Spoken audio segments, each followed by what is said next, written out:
Welcome everybody to the final talk of this Mill Open Weekend 2024 for Jarnarby Textiles. We are here with lovely Marina Skua, and the talk today is Taking It Slow, Crafting with Local Fibres, which I am fairly sure is an element of all of your crafting processes. So you've got a real treat ahead of you today. I'm going to leave you. I'm going to go out that door and get a cup of tea. Enjoy, have a fabulous talk. You enjoy yours. Thank you very much, Fay. So hello everyone. Welcome to this talk on slow craft and local fibres. My name's Marina. I'm a knitwear designer, yarn dyer, and general crafty person. I do an enormous amount of crafts. So I'm going to be talking a bit about my own craft practice and how I've come to sort of where I am now, where I'm using a lot of local fibres. I'm involved with a lot of different textiles processes. And I'm going to talk sort of how I got into those things and why I find that something very rewarding and meaningful. So first off, I'll just give a definition of slow craft and slow textiles, because it's not necessarily that I'm just deliberately doing everything very slowly. I'm a fairly speedy knitter and weaver, but it's the idea of it being an antidote to fast fashion. So it is taking more time and consideration in the processes involved. It's not necessarily always using local fibres, which is a separate but conjoined idea. It's taking more consideration about what is involved in making our textiles and how things get from the producers of raw materials to a finished object. So yes, I mentioned professionally I'm a yarn and fibre dyer. I'm a knitwear designer as well, but I also have a fairly comprehensive craft practice, which I share in my YouTube videos and on my Instagram. I'm an obsessive maker, and I have to have busy hands, and that's sort of how it all got started. So I started knitting and sewing when I was very young. I was just brought up in a house where you looked after things, and there was always a sewing pile, and as soon as I was available to help work through the sewing pile, I was drafted in. And also an appreciation of things that are made well, things that have had some consideration go into them, and just enjoying things that have taken some time.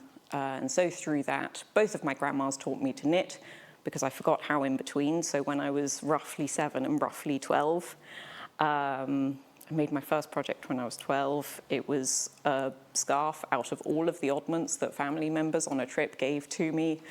I didn't know you were meant to use the same weight of yarn in the same project. So the edges of the scarf was mostly this wide. The edges went all wibbly for each section. And I gave it to my grandma, who I didn't see very frequently because she lived in Argentina. And reports had it that for every Sunday for the rest of her life, she wore it as her tie to church. And she would just say, my granddaughter made it for me, I'm wearing it. And I was like, I'm on a different continent, I wouldn't even have known. But so it's that from very early on, it was the idea that things that we've made with our hands have meaning in them. And then I'm not really sure how it got started from there, where roughly end of 2015, things sort of snowballed. So I was doing a fair bit of knitting consistently from in university, where I had fidgety hands that needed to do something, and I had housemates who wouldn't turn the heating on, and that brings you to knitting. And then just something happened in 2015. I was doing a lot of sewing work. I was taking on alterations and stuff in addition to my full-time work in publishing. And I think it was through Instagram where I realized that drop spindles existed, because I'd always told people I wouldn't get into spinning because I didn't have the money or space for a wheel. And in my mind, that was a decision made. And then I realized that you can get a drop spindle for very little money and you can fit it in a pencil case, and I had no excuse. So I got a little kit. that up in the corner there is my first ever hand-spun yarn. I still have that horrendous lumpy ball of neon nonsense, which I bring out every so often to encourage new spinners and say, at least your spinning isn't as bad as mine was. And that was the point where I because that kit that I bought had 4 different breeds in it. So it was just little 25-gram samples. I started with the color I liked the least because I knew it was going to start out fairly rubbish. But that immediately made me aware that different breeds of wool have different qualities. They behave differently when you spin them, and they give a very different result. And so that was kind of, I started realizing that there was a lot more to what fibres you're using. Because when it's in yarn form, you know, some yarn can feel different, and it feels a bit different when it's worked up. But when you're actually working with the raw fibre, you become so much more aware of how it is to work and what it might be good for, whether it's going to be more durable or something you want up against your skin. And so that's when I started thinking more creatively about yarn itself rather than what I could do with it as a finished thing. I happen to have some white wool yarn and some fibre reactive dyes from previous tie-dye experiments on t-shirts when I was a teenager. And I realized that you could dye yarn with those. So I started experimenting with that, and from there it just went haywire. I've given dates here because it shows that I started spinning, dyeing, weaving, and processing my own fibre in the space of a year. And so I started things in very small ways, and then realized that what I was saving on yarn, I was investing in time and buying equipment rather than spending all of that extra money on the yarn. You get more value out of your money in terms of crafting time. If you look at it as time spent enjoying yourself as a hobby rather than I am buying yarn just to knit things as a way to have clothes that I like, you can get so much more enjoyment out of it when you have spent time on every stage of the process. So that's where I started getting really into dyeing, spinning, weaving. And I bought my first fleece in, when was it? In March. And so that was roughly lambing time. I got it from Fernhill Farm, who, if you've heard me talk about things before, you've probably heard of. You might have heard of them otherwise because they're a tour de force in the Westcountry Textiles. They're a farm up on the Mendip Hills, and they practice regenerative farming. They work with the animals in conjunction with the land for high animal welfare and also rehabilitating the land, which was previously used for lead mining. And so it was highly polluted, and they are slowly using the land to benefit the animals and vice versa. And so I got to my first hand-spun garment 2017-18. Usually these things span a couple of years because going from, oh, I've got a fleece, to carding it all up and then spinning it. And I'll often take, these days, I'll often take quite a while once I've spun up the yarn to just think about the yarn and see what I'm going to make from it. This one, I was working in tandem, so I was carding up and spinning the yarn as I was making it. So this one I've got here for you to have a look at. I was deliberately wanting to preserve some of the qualities of the fibre that I was using. So it is lumpy. It's also bobbly because, as you can see, this is, what's 6 years old now, and I wear it all the time. I use it for gardening and everything. So it is about 50-50 fleece that was a blue-faced Leicester Romney from Fernhill Farm, and some lovely fawn alpaca from a farm that my grandma's weaving teacher knows. My grandma got into weaving in her 80s, and she was an inspiration. She's still around, still an inspiration. But at that point, I went to visit her there, and they had some fleeces, and they were lovely people, and I couldn't resist the alpaca. So I will pass this round so you can feel it, because that's part of what it's all about. Because that has just got softer and softer as time has gone on. Like it's both lovely, but it's just nice and resilient. So the design is one by Emily Foden. And I had to do some maths on that because the yarn ended up chunkier than the pattern was for, and that's part of all of it. And so that was my first thing that I made that was entirely with stuff from the West Country. So it was undyed fleece that I'd got from 2 separate farms, carded it up myself, and then knitted it. Well, spun and knitted it. And that was sort of a turning point for me. So I had worked a little bit with fleece from Fernhill Farm. My first ever fleece was from them. And they're doing just brilliant work, which I've mentioned, but I got in touch with them after I got my first fleece. I dyed up the fibre myself. It's at that point where I saw this whole huge fleece with my tiny little spindle and hand card sitting on top of it. I was like, I might be slightly out of my depth here. Also, during that time is when I got my wheel and my drum carder. And once I'd made up quite a few skeins of yarn, I just sent a photo of them to Jen at Fernhill, and she didn't reply for ages because lambing time. But I just sent them to her, just saying, like, I thought you might like to see what your wool has become, because I like with my patterns, with my yarns, I like seeing what they become, because once they've left me, often I have no idea what they become. And I wasn't really expecting a reply or anything, but then months later, she said, sorry, everything's been crazy, these are beautiful, do you want to do some dyeing for me? And so through that, I got to know the people at Fernhill.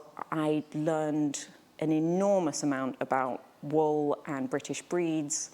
And when I started working there, that was the point that I could ditch the day job, because I had been doing all of this as a sideline around the publishing thing. You know, you get home from work and start doing more work. So they were able to offer me a few days a week where I would go over and help them develop their wool business, because they're a working farm, and it's often the case with farms that they don't have time for doing their marketing. They don't have time to sort of photograph things properly and to do a lot of the online-based stuff because they're out there looking after animals. So I was there to help support with that bit. And eventually it got to the point where I had enough of my own work that I really didn't have the time to work with them anymore. But I still work with them really closely. The wool from my yarn is from them. And during that time, I learned so much about how the quality of life of the animals is so important to the quality of the fibre that they're producing. You know, in certain years, you can tell whether the ewes had a stressful lambing because there'll be a point in the fleece where it gets weak. You can tell if there's been too much rainfall. Like, I'll be really interested to see what this year's fleeces are like, because the weather has a massive effect on the quality of the fibre. And those things, having those external inputs that are kind of something that you work with and around in your crafting, are things I really love. And so that love of the natural fibres and how the quality of the fibre itself affects what you're doing is quite present in the way I choose to make things. So you dyed this one? You dyed... No, that one's undyed. So it's a naturally dark, or not black, but greyish brown, sort of charcoaly colour wool, and fawn alpaca. So the sort of cinnamony flecks in there are the alpaca. And then we get on to, I'm just going to spin everything in my life and in the process develop a quite obvious colour palette. And so I like relying on the natural colours of the fibre in what I do. I like to blend up colours and have fairly bright shades alongside natural whites and greys and browns.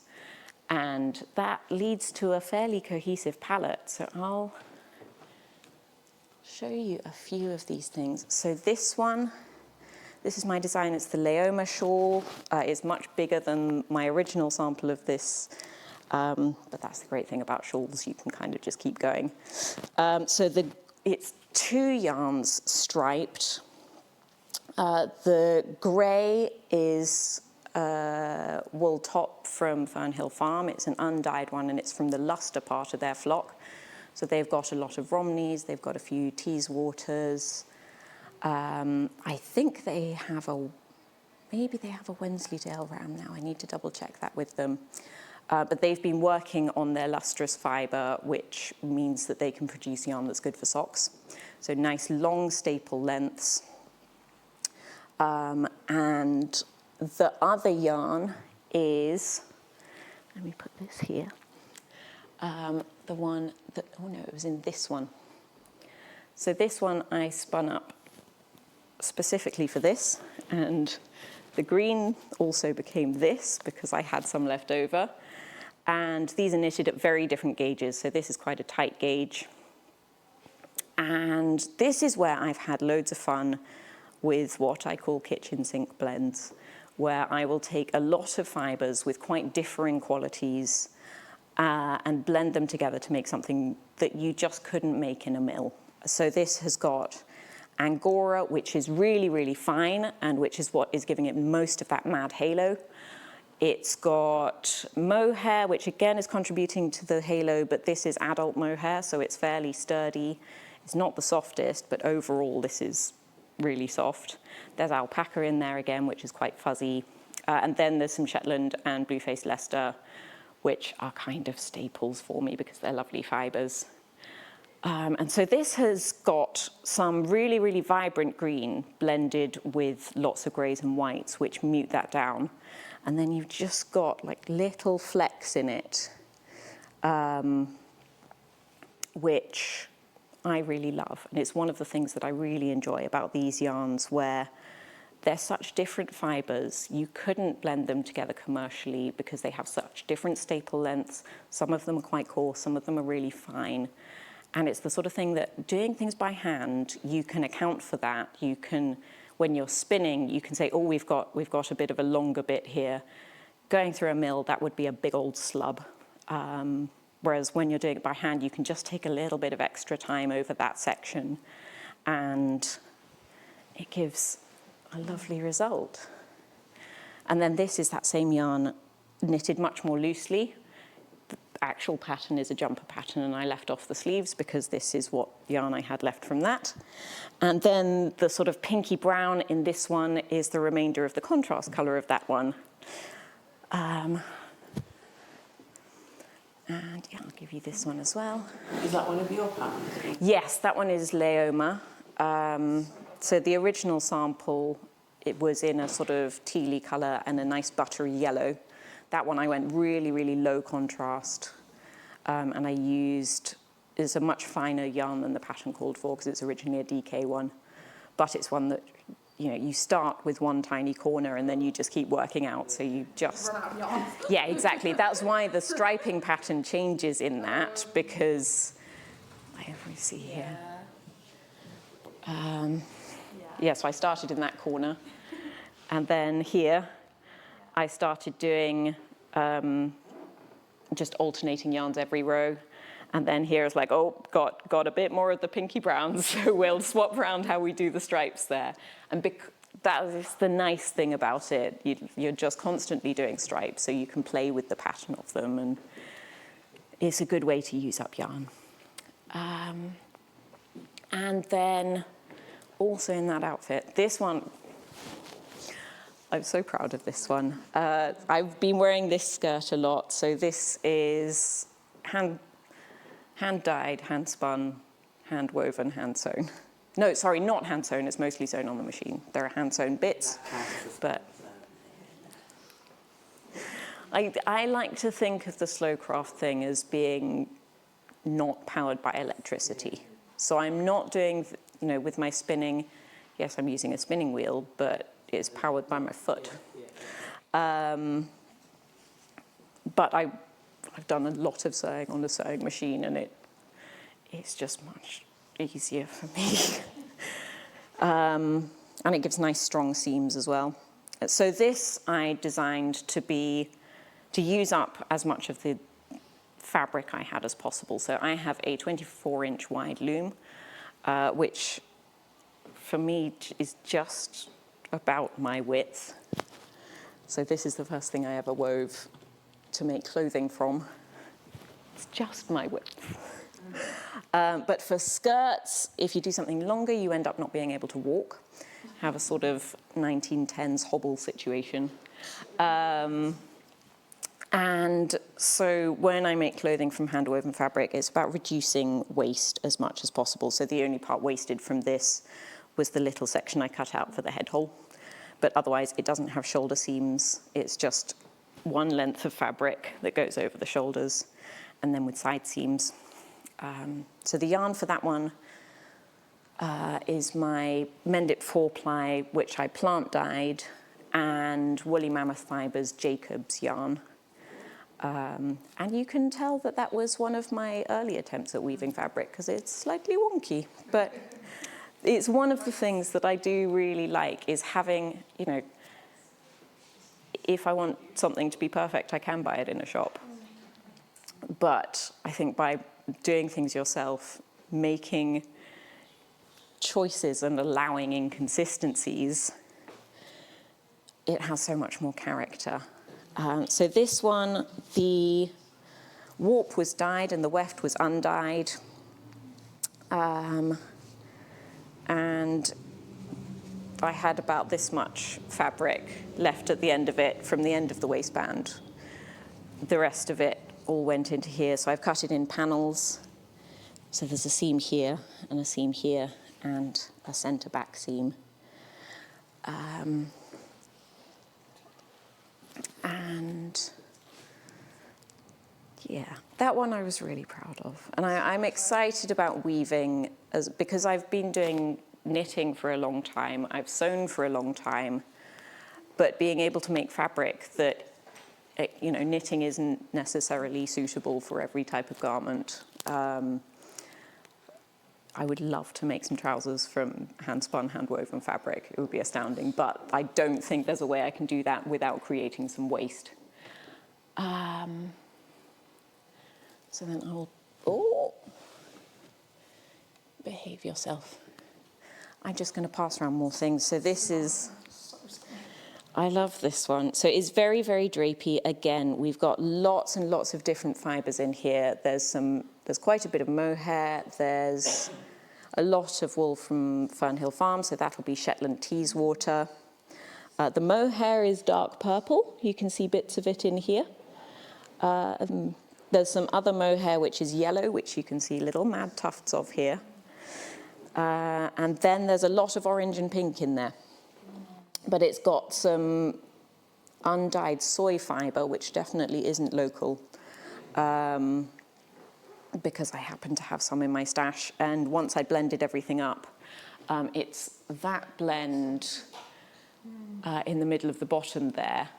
And so it's really quite vibrant colours. And when it came out, I was like, it's too pink. It's just a bit too pink.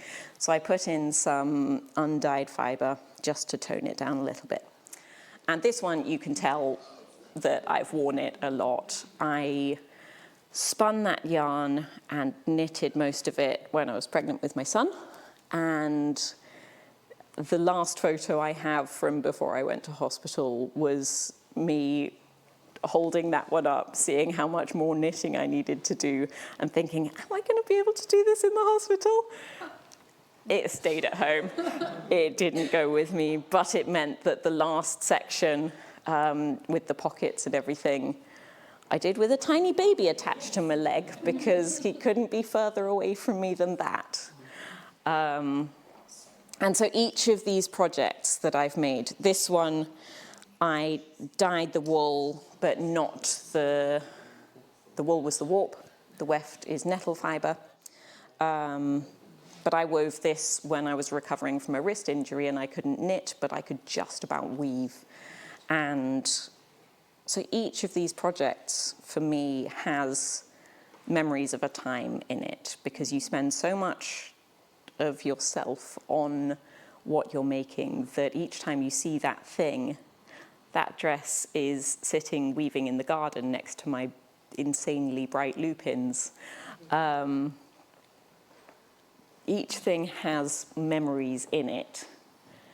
And then we've got a bit of going super local, sort of how much stuff can I do for absolute free? So I gathered when I was little and we were out on walks, I always used to collect wool from barbed wire. And I was always told off because it's smelly and what are you going to do with it? Mommy, I made it into yarn. It's actual yarn now. So this was a couple of years ago. I gathered it off the barbed wire by the stream down near where we used to live. I carded it up with my hand carders. I spun it on my Turkish spindle.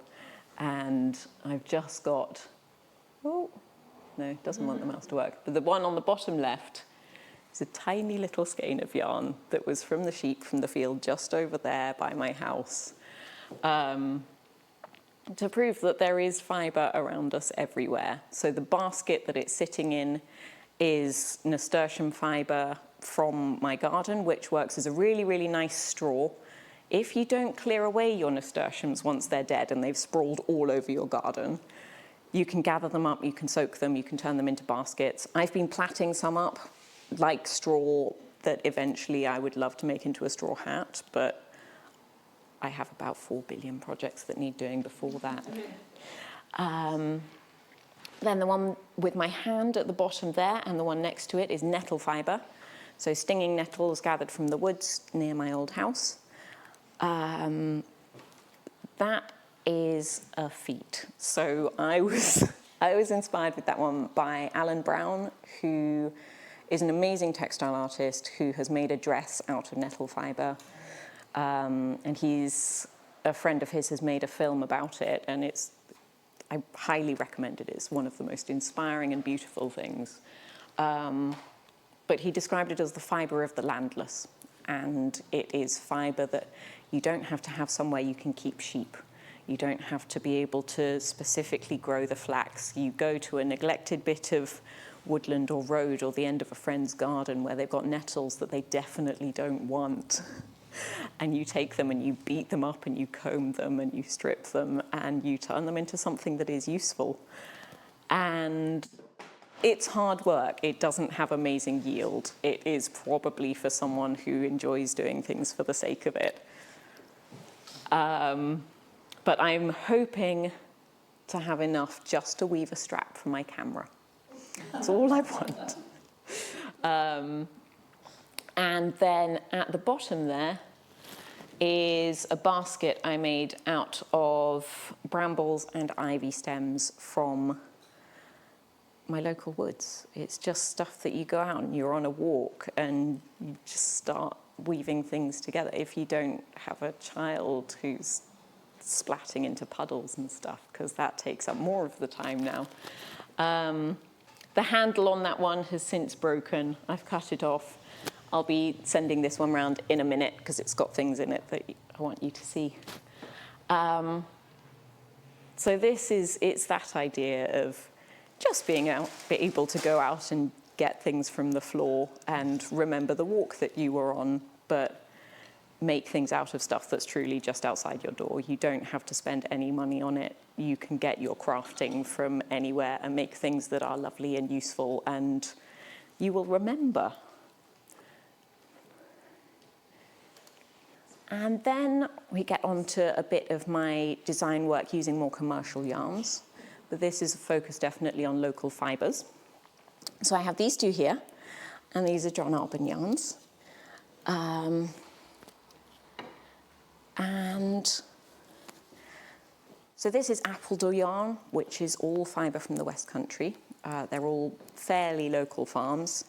And I designed this waistcoat a couple of years ago, sort of inspired by the fact that the yarn is called Appledore. All of the colourways are Westcountry apple varieties. And so it's called the Scrumper waistcoat because it's just getting a bit of Westcountry heritage in there. We've got some nice little details, and I just wanted something that felt a little bit rustic, but very practical, but also isn't like incredibly lumpy.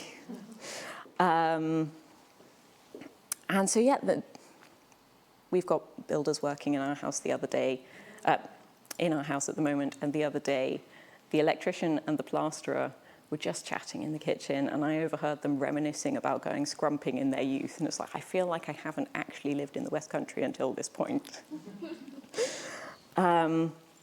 So you've seen a lot of my personal projects, things that I do in my own time that aren't really work things other than for when I film them for my podcast and my Patreon videos, as a way to share what I'm doing with people. And maybe I was inspired heavily by other people's work when I started out, and I still am. And so I want to be showing people that, you can do these things and it's fun and interesting and nice. But I also work as a knitwear designer, and so that is often working with more commercial yarns because, to be frank, I don't like being asked about yarn substitutions. Use whatever yarn you want, I'm sure you'll make it work. So designing things in hand-spun for me is frustrating. And I also love to be able to work with companies that I think are doing brilliant work within the yarn industry. Thank you. And so for my own self-published patterns, I like to work with yarn companies that I know have similar values to me. So I've been working with the guys at John Arbon for a little while because I love the fact that they've got yarns that are from Westcountry fibres, and that they are just sort of considering what they're doing. And so I am trying to, when I'm working with magazines, I have slightly less choice about the yarn I use. Some I can suggest a yarn and they will say, yep, sure, let's get in contact with them. And you can use that yarn, but others will say, actually, we have sort of marketing arrangements with certain yarn companies. And so in that case, I will just try to go for, please, natural fibres, non-superwash, if you can, that would be great. But where I can, I'm suggesting yarns that are from companies that I think are doing great work and that share some of my values. And just trying to get some of that out there, because the fashion world is a bit broken. I don't consider myself a fashion person, but I do clothing and textiles, and environmentally on a global scale, fashion is a disaster. And so by taking a bit more time, I'm hoping to try and redress a tiny bit of that. But yes, so talking of my design projects, I'm part of an organisation called Fibreshed. Does anyone heard of Fibreshed? Do you know what they're doing? Yeah. So just as a very quick thing, they started in California, and the idea was that they were going to try and produce textiles within their local watershed. So a watershed is an area where if the rain falls here, it will come out to the sea at the same point. So all of the streams and rivers and tributaries and everything will all exit into the sea at the same point. So often you'll find that a range of mountains or a particularly big ridge or something can act as the boundary to a watershed. And they use that as a natural way of delineating a geographical area. Because often you'll find you get microclimates within watersheds because the way the geography affects rainfall has a big effect on what is growing there and the kind of conditions you get. And so it started in the California Fibreshed, where they had this area and they wanted to see if they could join up textiles producers and people who are growing cotton and wool and people who are processing it and spinners and designers to try and join up local fibre networks. And since then, that's expanded around the world. So there is a Southwest England Fibreshed, which comprises Cornwall, Devon, Dorset, Somerset, Gloucester. And the idea is that we're trying to bring people together who are representing all different parts of the textiles network, because we used to have a really strong wool industry in this country, like specifically wool. And gradually, as production costs have increased and people have thought that plastic is much easier to make and lasts a lot longer, let's just make things out of acrylic in China. And so we have lost so much of our textile heritage that is gradually being brought back. And so Fibreshed is trying to sort of rebuild those networks and produce textiles in an environmentally beneficial way. So the idea is that you are producing things soil to soil. So if you knit something, if it gets so many holes in it that you can't wear it anymore, you can chuck it in the compost bin, it'll rot down, go out on the grass again, more sheep can eat it and they can turn it into more wool. And so it's the idea of doing no harm and leaving no lasting impact. So yes, we need clothing. Yes, we don't want to have to do sort of subsistence textiles where we're only producing the bare minimum of what we need. But it's the idea of making that be a good thing and having a positive impact and benefiting the environment while we can do it. So as part of that, I've had a little bit of funding from our local Fibreshed to go and visit farms who are producing yarn entirely within the West Country. So often farms who have interesting stories that are doing a load of good work in terms of, you know, some of them have wildflower meadows that are dedicated to ensuring biodiversity of our plants. One of the farms I've been to visit, they've got a deal going on with the Newt Conservancy, and just like, hold on, I've just got to talk to the newt people because I think they want to bring me more newts tomorrow. And so they're creating ponds. And I am visiting those farms, seeing their sheep and their landscape, seeing where they're farming, and using that as inspiration for a collection of patterns where the focus will be as much on the yarn as the designs themselves. And so it's going to be completely undyed fibres. And so this one is one that is in progress because, so this is a farm that's actually just about 15 minutes down the road from me, near Gillingham, up in Dorset. And they have some of their fields are quite sloping. The rainfall on the farm goes straight down into the River Loddon, which floods just downstream from them. And so they are creating on their land a series of leaky dams to create a wetland corridor. So they're doing some groundworks and adding in native water-loving plants and a load of brushwood to try and slow down the flow of the water and at the same time create wetland habitat, which is seriously endangered now because all of the ponds on farms are gradually disappearing.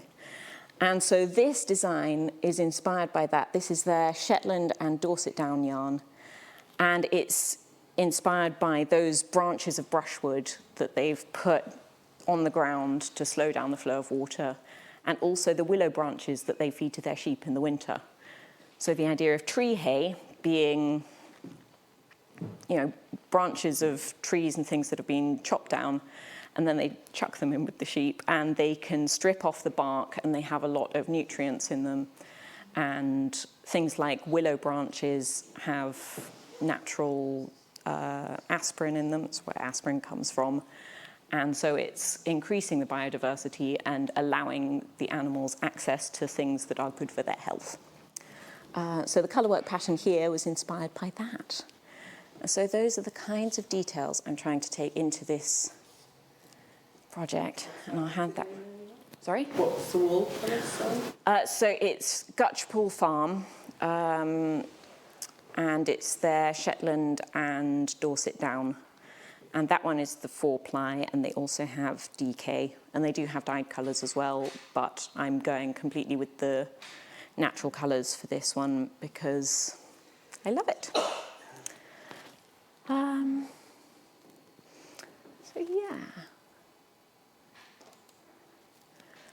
So yeah, I've talked a lot about what I'm doing, and so it's come from lots of different places. There's both the personal, I love making things that have meaning to me. I love meeting the people who are producing the wool and the fibres that I'm using. I love connecting those things with memories, but also there's a fairly sort of practical, environmental and economic impact of that, where money that you're spending with local businesses and buying from local farmers, you can ensure that they're maintaining good standards. You can often go and visit them and make sure that they're doing things in a way that is, well, environmentally positive if possible. But also spending money with local businesses means they're more likely to be around. And, you know, we've talked about the death of the high street over and over again. And it's making sure that we support the businesses near us that are doing good things, as well as doing things that have personal meaning to us. Yeah.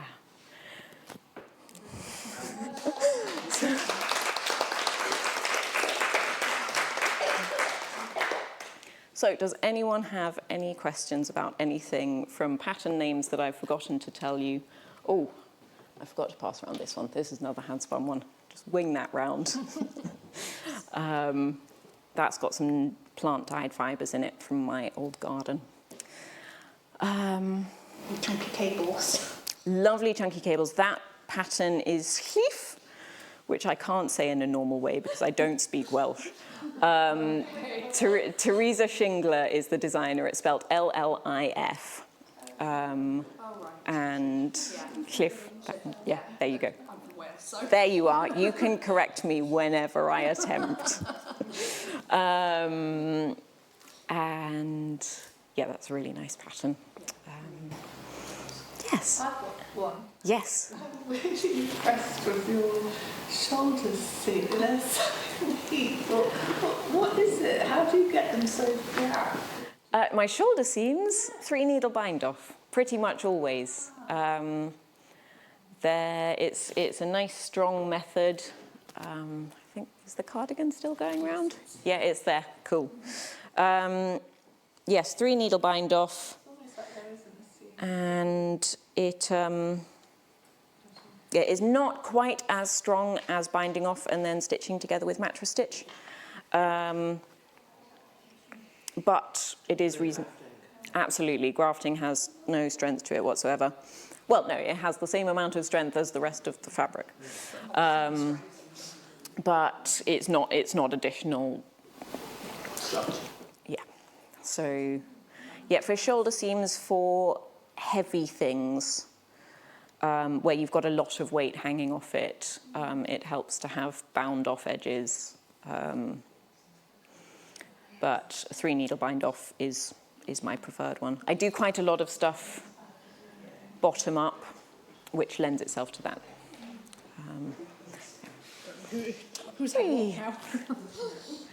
How did you choose the farms for your Westcountry Collection? Oh, so they are all farms that are part of the Fibreshed network. And a lot of them, so you can be a member of Fibreshed as long as you are doing some part of the textiles chain and are working within the West Country. But for example, there are farms who are producing yarn who, because at the moment there isn't massive capacity for spinning yarn within the West Country. We just recently got a new mill, so there's Ramsham Mill in Dorset who are spinning yarn as well. John Arbon spins stuff, but you have to provide tops to them, so that is a restriction because there aren't many places there isn't anywhere in the West Country that will make top but doesn't spin. And so there are very few mills in the West Country, but hopefully increasing. And so it was farms that were doing work that I liked, that had yarns that I liked the sound of, that were actually spun in the West Country. Because, I'm a member of Fibreshed, I have my own yarn, but my yarn is spun in Wales because that is what makes the most sense for me. Yeah. Can I ask a question? Please do. I hope this isn't too controversial. Go for it. I have young people in my life who are vegans. Oh, that's always fun. Which is fine, apart from they won't use wool. Yeah. And one of them, my son, is a crocheter. He's a what, sorry? A crocheter. Okay. We'll sit there, and he's a vegan for environmental reasons, right. environmental impact. And we'll sit there with a massive ball of acrylic, crocheting away. And I say, look, this is British wool. This has got really, I get you wouldn't want to use superwash from Peru. Yeah. But this is like, a really sustainable fibre that we have in our country. It's got incredible properties to it, self-clean, and farmers are burning it. Yeah, absolutely. The price that they're getting, and they're sharing. He also has a cat, but that's beside the point. Pet ownership for vegans is one that fascinates me. But it's this thing with wool that the sheep are not harmed. No. Why I find it so frustrating. I'm not allowed to have the discussion. Yes. Yeah. It's done to death. But. Yeah. It's a conversation I have somewhat frequently, and you can't win them all. Yeah. It's sort of that trade-off. I prefer to use as little plastic in what I'm doing as possible, because even though you can make the argument of, yes, I only get it secondhand, great way to do it if you can. It's still, when it gets washed, you're still going to be putting microplastics back into the water supply, and sort of whether that's more important than the animals not potentially being exploited. But it is one of those things where they don't have an ideal solution for what happens to all the sheep. I get, I do get the sort of the discussion around, that they are domesticated and that they have an impact on the environment. Obviously, CO2 less than cows, but nevertheless, it's there. And so I do tend to understand all of that, but I just feel like it's this is where we are now. Yes. In this country, this is what this country can. We have an enormous amount. Produce cotton in this country. No, so do not have the climate for it. Thousands of air miles, even if it's. Which probably isn't produced ethically, most cotton, there's huge issues around cotton. It has a bit of a history. Yeah, it's one of those ones where in every single situation there are compromises. I'm vegetarian, but I will argue I'm not going to stop other people from eating meat, like when I briefly ate meat a few years ago because having family in Argentina, it's much easier if you want to eat a bit of lamb. But when I did, it was a case of trying to spend my money very carefully on the meat to make sure that it wasn't factory farmed and that I was getting it from reputable and hopefully local places where I know that animal's had a good life. I would say that if you want to have that discussion with more information available, thank you. A visit to a farm where sheep are shorn so they can see how that goes. I can't remember who I was talking to earlier, but someone was saying that they were talking to a vegan who believed that every time when you shear a sheep, you kill it, which isn't how it goes. You can get many years' worth of fleece off a single animal. Often it's just a case of, like, this is what actually goes on. Like, yes, the animal is going to be killed at some point, but also it is providing fibre and food rather than plastics that are massive pollutants and don't serve any other purpose. And it's about prioritisation. And I don't really judge. I know that I'm on one serious extreme, and those are the choices I make. But that's the thing I prioritise. You know, you can't maintain those standards over every aspect of your life. Otherwise, you can't function in modern society. And so I think it's just deciding the things that matter most to you. And if that's the way he's gone, then that's fine. Well, indeed. Have you found there are some fibre companies that are just fibre only, so they keep their sheep until The non-slaughter block. Yeah. Absolutely, So I have come across some fibre. Would they be interested in I that? mean, who knows? Because that's the way around it. That makes it ethical. You still have to exploit the sheep to get the wool off them, though. And also, you know, sheep evolved as prey animals. They're not meant to live into old age. A slightly controversial point, but no-kill flocks tend to be like nursing homes for old sheep, and it's occasionally slightly sad. And I completely respect that is the way some people have chosen to go with it, and that's fine, but it just means a lot more of looking after sheep in much longer decline. I think it's good we're having this conflict, wherever it is. I think it's good that people, absolutely. like 30 years ago, you know, when I was young and getting into crafting, people weren't having these conversations. No.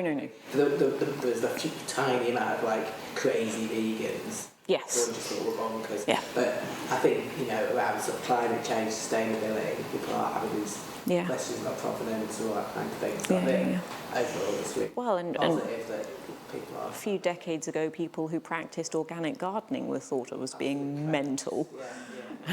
And now I'd say it's becoming more and more common about people who care about their gardens because they tend to be people who care about the natural world. Like I think there is space within the craft world for all positions, and I realise that I'm sort of on a fringe, and there are different ways of going at things. Any further questions? Nope. Okay.